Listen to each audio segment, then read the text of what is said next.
Imagine this, you're handed a blank Lego minifig, a few bottles of paint, and a pin, and you have to freehand an entire Spider-Man suit onto it and go.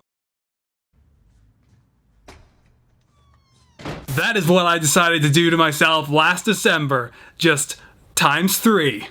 I missed the part where that's my problem. So today we're taking the custom Tobey Maguire Spider-Man Peter 2 for my No Way Home project that I just finished painting recently and comparing it to Lego's classic Spider-Man 2 2004 Raimi suit minifig from that time, and I think it's really interesting. But first, I did want to compare my new painted custom actually to the new version that Lego released, the printed one for the new No Way Home sets.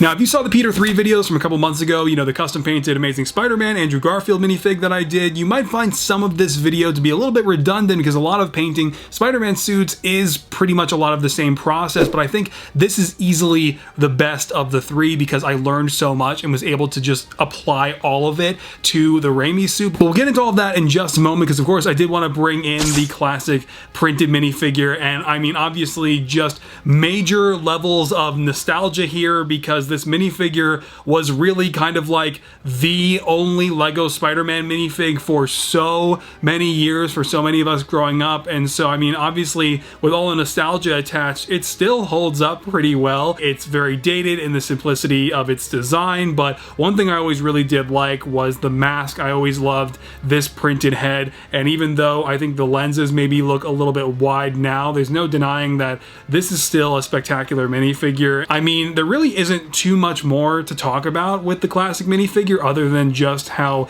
nostalgic it is for so many of us. And so, of course, I didn't look at that minifig for making my painted version, and I decided that I was going to take a lot of inspiration from Phoenix Customs' printed minifigure that he actually released in 2020. He has a version 2 that's coming out later this year, but also Spider-Man PS4. I did use the photo mode as I have many times before for so much stuff in the past. Basically, all the techniques, all the methods that I learned, it was just about starting from scratch with that blank minifig and doing my best to improve on prepping the minifigure and then painting all the base colors and suit texturing on there, eventually all of the suit mapping, and then filling in with silvers and red and literally painting all of that webbing by hand if it wasn't already obvious. Of course, this is a fully 100% hand-painted Spider-Man suit, and so this is among the most time-consuming and the most challenging micro-precision paintwork that I think you could probably ever try to engage in. I have long-form tutorials actually that have been going up on my Patreon covering exactly how I painted all of this. One thing that I didn't really touch on in previous videos that may not be so obvious is just really how high stakes some of the paintwork goes, right? Because once you paint all of that suit texturing on by hand, painstakingly, mark by mark, if you mess up any of the gray or the silver and you bleed too far into the blue, and then you create a mess and you have to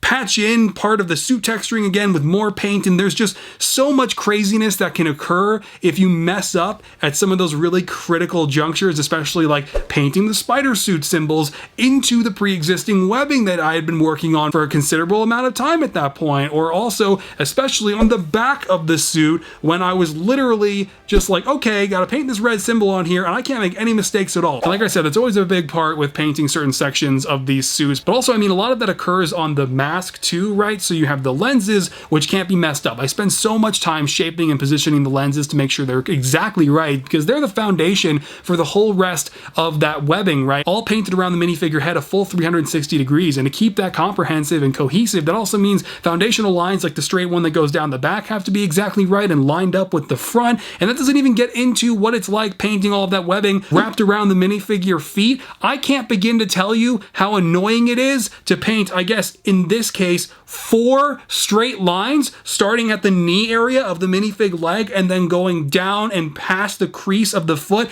and keeping them straight and not trying to build up too much paint layers. I mean, it's crazy and it takes so much time, and that's why it has been literally almost a full year of me working on these on and off to make all 3 Peters fully painted freehand, and now to bring in Lego's Spider-Man 2 minifigure from the Raimi trilogy and comparing the 2 minifigures here, right? You have official Lego on the left and then my custom on the right, and obviously it's pretty dramatic, the differences here. And of course, especially back in the early 2000s, there's no way LEGO had any chance of producing anything remotely like this, or why would they? And certainly the question still is valid, why would they now? This is just obviously my own preference to engage in this like higher detail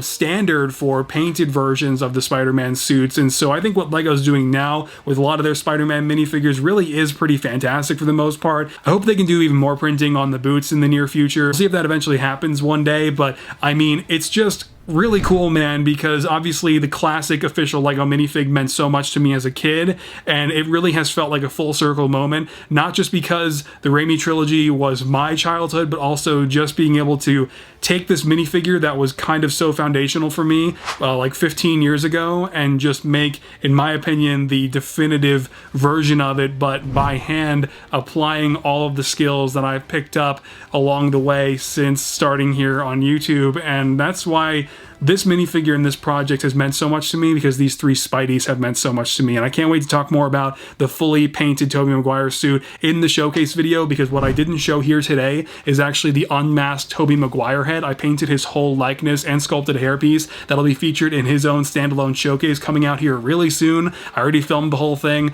And then also after that, one final book-ending web slingers video with all three Peters, and it's gonna be so cool. And I can't wait for you guys to see that before I move back on to some Avengers Endgame customs finally for the first time in 2 years here. As promised, we'll be alternating between the two projects going forward, and if you want to be the first to see all the progress, of course, it's always hitting the Patreon first. I think everybody over on Patreon has already been seeing Peter 2 here for at least like a month and a half, probably going on 2 months at this point. And then also, of course, all my digital edits of my upcoming minifigures, the teasers and previews that I do in Photoshop are always hitting my Instagram, Twitter, and Facebook long before any of that reaches the main channel here. So I hope to see you guys over there, because of course, even though it seems like I just disappear at times, I never stop working on things here on and off, and I hope you guys know that, and I really appreciate all of you who are still here each time that I come back. And so hopefully this was fun for you. I know it was really fun for me, and I'll see you really soon with a couple more Spider-Man videos here. And so take care, keep creating, and See you, chump.